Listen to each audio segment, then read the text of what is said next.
you really want me on the team. What's your approach to recruiting? You want first place, come play with me. You want second place, go somewhere else. Like I would watch Magic play. I'd watch Michael play. And I would see them do these unbelievable things, and I'd say, you know, can I get to that level? I don't know, but let's find out.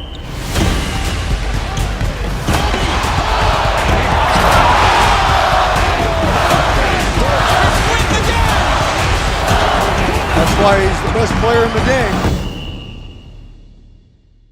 Everything was done to try to learn how to become a better basketball player. Everything. Everything. And so when you have that point of view, then literally the world becomes your library to help you to become better at your craft. So because you know what you want, the world's giving you exactly the information you need to become better at it. Because you know what you're looking for. So many guys tell stories about your work ethic. Yeah. What was really your work ethic like, and for how long did you stay disciplined? Well, I mean, every day. I mean, since 20 years. I mean, it was an everyday process, and trying to figure out strengths and weaknesses. For example, jumping ability. Man, my vertical was a 40, it wasn't a 46 or a 45. My hands are big, but they're not massive. Right? So you got to figure out ways to strengthen them so your hands are strong enough to be able to palm a ball and do the things that you need to do. Quickness, I was quick, but not insanely quick. I was fast, but not ridiculously fast. Right? So I had to rely on skill a lot more. It's like an actor getting ready for a film. You got to put yourself in that cage. When you're in that cage, you are that character. And then when you leave there, it's something completely different. But when I'm in that cage, bro, don't touch me, don't talk to me. Just leave me alone. How did you get mentally and emotionally so strong where it doesn't bother you? Well, you got to look at the reality of the situation. Like for me, it's not, you kind of got to get over yourself. Like, it's not about you, man. Like, okay, you feel embarrassed. You're not that important. Like, get over yourself. That's where you go. Get over yourself. Right? Like you're worried about how people may perceive you, and like you're walking around and it's embarrassing because you shot 5 air balls. Get over yourself. Right?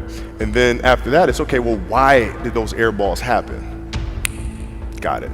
High school, year before, we played 35 games, max, right? Week in between, spaced out, plenty of time to rest. In the NBA, it's back to back to back to back to back to back to back. I didn't have the legs. So you look at the shot, every shot was online. Every shot was online, but every shot was short. Right? I gotta get stronger. I gotta train differently. The weight training program that I'm doing, I gotta tailor it for an 82-game season so that when the playoffs come around, my legs are stronger and that ball gets there. So I look at it with rationale and say, okay, well, the reason why I shot air balls is because my legs aren't there. I go, well, next year they'll be there. That was it. Done. Done. Were there some names that you looked at and says, these 3 guys are as crazy as I am? At the time, I deal with what I've referred to as Goat Mountain. I went to Goat Mountain and I talked to Magic, Michael, Bird, Hakeem Olajuwon, Jerry West, Oscar Robinson, Bill Russell. So I would talk to them. What did you do? What were your experiences? Michael in particular, he's become my big brother. He's been my big brother since I first came in the league. And what was that process like? So I went to them and started understanding the ins and outs of the game and how they approach things and their level of detail and obsessiveness, and that's what I did. The players that had that passion but weren't willing to commit their entire lives to doing that, right? It's a choice, right? You have other things, you have family, you have all these other things that you have to do. The game can't really be your #1 priority. And so I was just looking at that like, man, this is gonna be fun. If I'm buddies with you from high school, if I'm a cousin of yours, what happened to our relationship? How did that gravitate when you went into the league and you're determined to become the greatest, or you're determined to become one of the greatest? What happens to our relationship? Well, it suffers. It does suffer. Oh yeah. Okay. Yeah. And you understood that. You were okay with that. Well, yeah. And the people that love you, like friends and family, like they know that about you. Got it. So they let you be you. And when you reconvene, you know, you pick back up where you left off. But make no mistake about it, everything in between is lost, right? So those long-term relationships, the commitment of time of, taking like I see a lot of players take vacations with other players that are close friends. And they'll just take vacations just to take vacations, or just hang out just to hang out. Like I never did that. But it was a Why not choice. though? Why didn't you do that? Well, because when I retire, I didn't want to have to say, I wish I would have done more. I don't want that.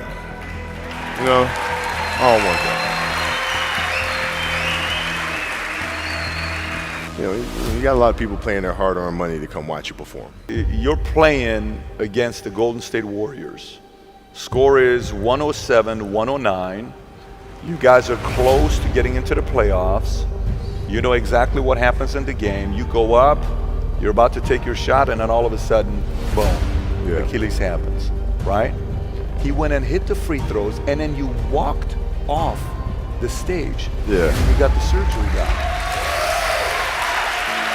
I went in the trainer's room, my kids are in there, and they're looking at you and stuff, and I'm looking at them, and I'm like, it's all right, Dad's gonna be all right. It'll be fine. It'll be all right. It'll be all right. It'll be all right. As a parent, you gotta set the example. You gotta set the example. This is another obstacle. This obstacle cannot define me. It's not gonna cripple me. It's not gonna be responsible for me stepping away for the game that I love. I'm gonna step away on my own terms. And that's when the decision was made that, you know what, I'm doing it. I'm doing it. You're a freaking beast, man. Yeah.